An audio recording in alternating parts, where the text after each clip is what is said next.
Everybody knows that seeing is believing, but what some folks don't realize is that it can work just as well the other way around.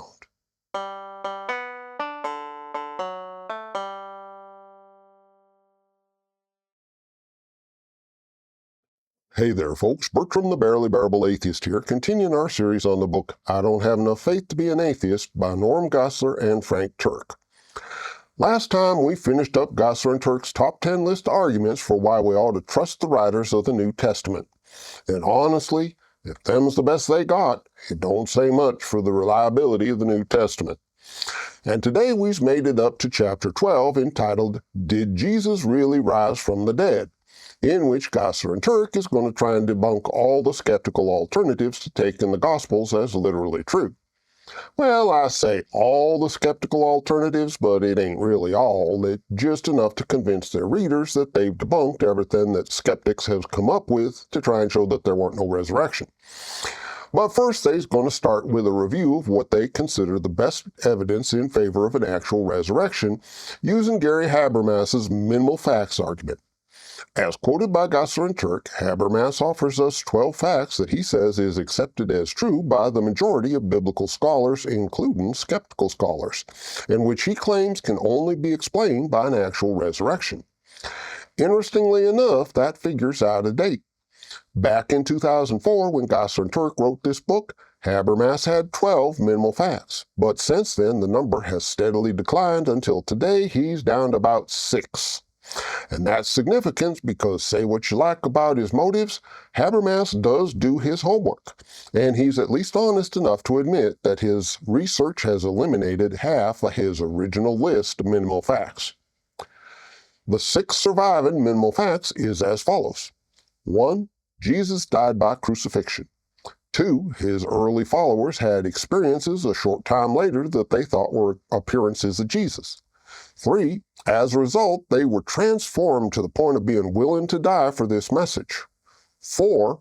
2 former unbelievers, James the brother of Jesus, and 5. Saul of Tarsus, the Apostle Paul, both also thought that they'd seen the risen Jesus as well. And 6. This gospel message of the death and resurrection of Jesus Christ began to be taught very soon after these events. And just a couple points about these minimal facts. Notice, first of all, that from number 2 onwards, we're talking about appearances of Jesus, which in the context of a literal physical resurrection is just a bit odd. The Gospel of John, chapter 11, tells us that Jesus raised Lazarus physically from the dead, and yet nobody talks about seeing an appearance of Lazarus after his resurrection. And likewise in Acts 20, Paul raises Eutychus from the dead, but nobody talks about seeing an appearance of Eutychus after Paul brought him back to life. This is the language of someone seeing a vision or some similar spiritual experience, not the language of someone seeing somebody that's literally, tangibly present. Also notice that these minimal facts don't actually prove a literal resurrection. There's a lot of room here for reasonable doubts, as we'll see in a minute. Anyways, back to Geisler and Turk. Based on these minimal facts, Geisler and Turk draw several conclusions. Quote, 1. The New Testament story is not a legend. 2. The New Testament story is not a lie. And 3. The New Testament story is not an embellishment. End quote. So let's have a quick look at each of these claims.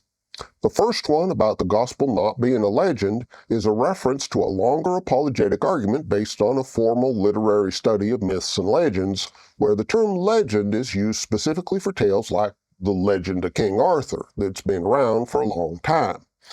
The argument is that since it takes a long time for a story to achieve the status of quote-unquote legend, and since the gospel story developed over the course of a mere generation or two, well, it can't be a legend. And while that may be correct in a specialized academic sense, it overlooks the fact that A, urban legends can arise in only a few days, let alone years, and B, in order for a story to be around for a long time, somebody has to be telling that story, or at least a version of that story, at the beginning of that period of time. So the fact that the gospel don't meet the formal academic definition of a legend don't mean it's necessarily free from legendary elements. As for the gospel not being a lie, well, that's probably true in the sense that the disciples probably didn't sit down and invent a resurrection story with the intention of deceiving folks. But there's plenty of other ways for the gospel story to be fictional without folks deliberately lying about it. And Gossler and Turk's argument for why the gospel ain't an embellishment is just a repeat of some of the flimsier arguments in their top 10 list of why we should trust the New Testament writers. And we've already seen why that don't prove what they want it to prove. And that leaves one major possibility that Gossler and Turk still has to account for. Quote, the last possible out for the skeptic is that the New Testament writers were deceived. In other words, perhaps the New Testament writers simply were wrong about what they thought they saw. End quote. And that's just a little bit sneaky there, because it invites the reader to assume that the gospel writers was all eyewitnesses, which ain't the case at all, or at least they never claimed to be, and we ain't got any evidence that they was. And that does leave a few verses in the epistles, but we'll get to those later on. Meanwhile, yes, the possibility that Gossler and Turk needs to address is that the disciples really did believe that Jesus rose from the dead, despite him not having done so. And various skeptics and critics has offered up a number of non-supernatural possibilities for how the disciples might have been fooled into believing in a resurrection. So Gossler and Turk is going to take each of these alternatives and try and refute them. And the first one is what they call the hallucination theory. Quote, were the disciples deceived by hallucinations? Perhaps they sincerely thought that they had seen the risen Christ, but instead were really experiencing hallucinations. This theory has a number of fatal flaws, and we'll address two of them. End quote. And maybe there's fatal flaws, and maybe we shouldn't book that funeral parlor just yet. Their first so-called fatal flaw is that hallucinations is individual, but Jesus appeared to groups of people. Quote, the hallucination theory doesn't work because Jesus did not appear just once to just one person. He appeared on a dozen separate occasions in a variety of settings to different people over a 40-day period. He was seen by many and by few. A total of more than 500 people saw this risen Jesus. End quote. And the flaw in this fatal flaw is that Gossler and Turk ain't actually got 12 separate appearances of Jesus. They got 12 unsubstantiated stories about alleged appearances of Jesus. And that's an important distinction. We have first-hand testimony from Paul that Jesus appeared to him in some fashion, and there's that word appear again. And we have second-hand testimony from Paul that Jesus appeared to Peter and the 12, and then to James, and then to all the apostles, which is kind of strange because I thought the 12 was the apostles, but never mind. And Paul also claims that Jesus appeared to more than 500 brothers at the same time, only he don't say nothing about who any of them was or where or when this was supposed to have happened, so we don't have any way to know who told them this story or whether or not there was any truth to it. But the thing is, these was all appearances of Jesus. And again, this is ghost story language, a dead guy who appears and disappears. And it ain't surprising that believers would be likely to embellish the story of Jesus' supposed resurrection with details designed to make it sound more tangible and real. But these is all second and third hand stories, and maybe more hands than that. And here's the thing. Some of these appearances is supposed to have happened after Jesus supposedly ascended into heaven, which means that Jesus ought to be able to appear to us too. And of course he don't. Believers will give us all kinds of reasons why Jesus can't or shouldn't appear to us today, and every single one of them reasons is a reason why he couldn't or shouldn't have appeared to anybody in the New Testament neither. So it ain't unfair for us to take these unsubstantiated stories with a big grain of salt. And I have some more I want to say about the hallucination theory, but first let's look at what Gossler and Turk call the second quote-unquote fatal flaw with the theory. Quote, the existence of the empty tomb is the second fatal flaw with the hallucination theory. Why didn't the Jewish or Roman authorities simply parade Jesus' body around the city? They would have loved to do so, but apparently they couldn't because the tomb really was empty. End quote.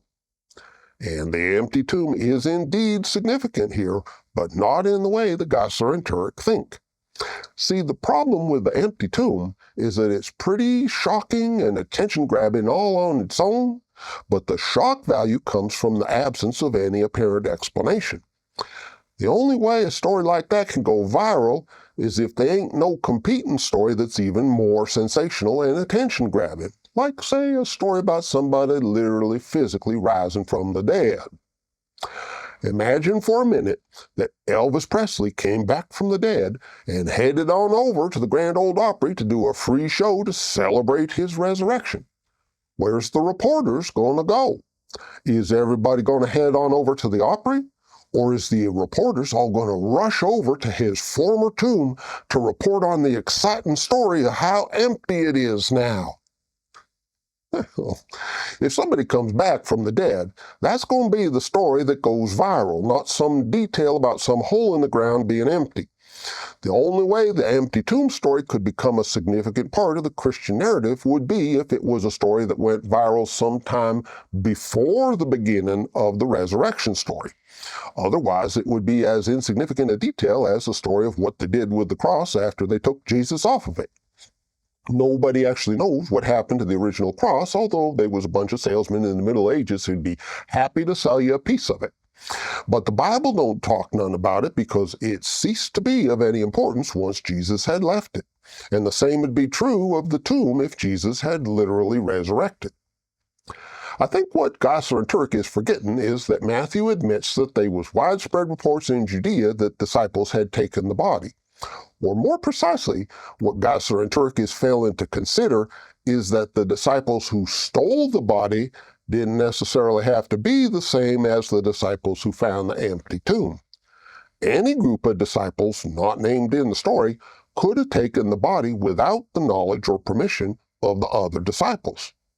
And the guards wouldn't be a problem because Matthew tells us the Pharisees didn't even ask for a guard until the morning after the Sabbath. For disciples who'd been taught that the Son of Man was Lord of the Sabbath, there wouldn't necessarily be any religious reason for them not to sneak in after dark to rescue their beloved teacher's body from the custody of the Pharisees. And since Joseph of Arimathea was only secretly a disciple, that would have sounded plausible. They knew he was a member of the Sanhedrin, but they didn't know he was a Christian. So they could have had a motive to want to take the body. Now suppose they did and then something happened. Maybe they got surprised by Roman soldiers and they panicked and dropped the body and ran away. It was illegal to take crucifixion victims away for a decent burial, and here the disciples was literally red-handed. So maybe they ran off and the soldiers confiscated the body and tossed it in the mass grave that was the official destination of crucified criminals. So without any miracles at all, you end up with an empty tomb and a bunch of women and apostles totally mystified as to what had happened to the body. And here's where I want to talk some more about the hallucination theory, because frankly, I don't like it. And specifically, I don't like the word hallucination, because that calls to mind a very specific psychotic condition that don't really fit the circumstances here. If we look at believers today, one of the things we can routinely observe is that they tend to have what they consider to be genuine spiritual and or supernatural experiences on the basis of little to no tangible evidence. And this is especially true when they're under some kind of stress or in some kind of exaggerated emotional state, which is why you see some of the more charismatic congregations working themselves up into frenzy so they can experience the so-called filling of the Holy Spirit. And yes, this kind of religious ecstasy can even go so far as hearing God speaking and seeing actual visions. But they ain't psychotic in the clinical sense. So even though they seeing things that ain't really there, I don't think it'd be helpful to say that they was having hallucinations per se. What I think is going on is a combination of autosuggestion, peer pressure, and what I call motivated conviction, the experience of talking yourself into believing something that you really want to be true. And since we see believers having these kinds of experiences today, it ain't unfair to consider the possibility that first century believers could have been prone to the same sorts of experiences. So let's say, for example, that Peter follows Mary back to the tomb and verifies that it is indeed empty. He's heard pagan stories about apotheosis, the trope where the hero dies and is rewarded for his virtue by being taken up into heaven, leaving nobody behind. Now, Peter don't necessarily believe them stories since they's pagan stories, but they kind of plant a seed in his mind. But anyway, he gets discouraged and goes back to Galilee to his old fishing boat, and it just ain't the same. And one night, while he's tossing and turning and fretting about everything that happened to Jesus, his mind rebels. Jesus is the Messiah. He knows it. Jesus couldn't have just died like that. And suddenly, in his mind, it all comes together. The empty tomb, the notion of apotheosis, the ritual of a sacrificial lamb. And in a moment of deep spiritual insight, he realizes how Jesus' death could actually be a victory, not a defeat. In that moment, he has a spiritual experience of Jesus appearing to him and explaining why it was necessary that he should give his own sinless life as a sacrifice for the sins of the faithful. But notice, this is just a spiritual resurrection in a spiritual body, like Paul says later on in 1 Corinthians 15. The idea that Jesus was physically raised from the dead is an embellishment that didn't get added until later on. But for Peter, that wouldn't be a problem because, just like believers today, Peter regards spiritual experiences as being even more true than material ones, especially really powerful experiences that confirms your faith. So off it goes from there. Peter converts John, and they go back to Jerusalem and convert James, who's grieving for his brother and for the shame that's been brought on his whole family. And in typical charismatic fashion, they all get filled with the Spirit and see visions, just like the Old Testament predicted. So kind of a self-fulfilling prophecy, in other words. And if that all sounds far-fetched, let me read to you the story of some other witnesses who also was convinced of their supernatural spiritual experiences. Quote, "Later that day, Joseph led the 3 men into the woods near the Whitmer home. They knelt and each took a turn praying to be shown the plates, but nothing happened. They tried a second time, but still nothing happened. Finally, Martin rose and walked away, saying he was the reason the heavens remained closed. Joseph, Oliver, and David returned to prayer, and soon an angel appeared in a brilliant light above them. He had the plates in his hands and turned them over one by one, showing the men the symbols engraved on each page. A table appeared beside him, and on it were ancient artifacts described in the Book of Mormon, the interpreters, the breastplate, a sword, and the miraculous compass that guided Nephi's family from Jerusalem to the Promised Land. When the angel departed, Joseph walked deeper in the woods and found Martin on his knees. Martin told him that he had not yet received a witness from the Lord, but he still wanted to see the plates. He asked Joseph to pray with him. Joseph knelt down beside him, and before their words were half uttered, they saw the same angel displaying the plates and the other ancient objects. 'Tis enough, 'tis enough," Martin cried. "Mine eyes have beheld, mine eyes have beheld." End quote. Like the New Testament writers, these 3 Mormon witnesses faced persecution for proclaiming the supernatural revelations of God that they believed they had witnessed, and they never recanted. But notice, for at least one of them, Martin Harris, this revelation didn't come without a struggle. Believing is seeing, but you have to work yourself up into the right state of belief before you can see. And that's what I think happened to the first century disciples. They didn't just want to believe, they desperately needed to believe. If Jesus had died a shameful, pointless death, then everything they'd given their lives to was a lie.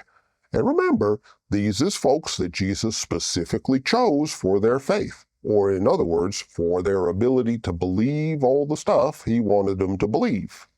So it makes sense that they'd be the ones to have spiritual experiences like believers do today, which they would be absolutely convinced was genuine, just like believers today is absolutely convinced without the need for tangible, objective, external evidence. Believing is what believers do. That's why they's called believers. So all in all, I think the hallucination theory is badly named, but essentially sound.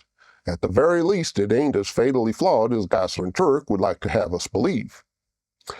And I'm sure there's more that could be said, but that's going to do it for me for today. We only got as far as the first of the objections Geisler and Turk was trying to refute, but I think there's some important points there that needed to be raised. Next time we'll pick up where we left off, and I expect we'll make a lot more progress. In the meantime, thanks for watching, and please be kind wherever possible.